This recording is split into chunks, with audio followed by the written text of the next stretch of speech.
आणि यानंतरची बातमी आहे एका आरोग्य सर्वेक्षणाची। राज्यात प्रत्येक तिसरा व्यक्ती लठ्ठ असल्याची धक्कादायक माहिती आता समोर आली आहे।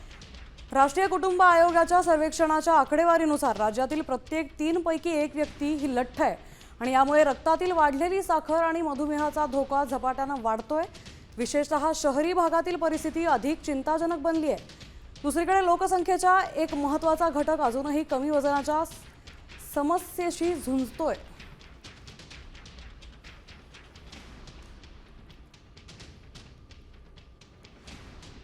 ग्रामीणमध्ये पुरुष 27.1% तर महिलांमध्ये 24.8% ही लोक लठ्ठ आहेत। शहरी भागातले पुरुष 41.7%, महिला 40.1%।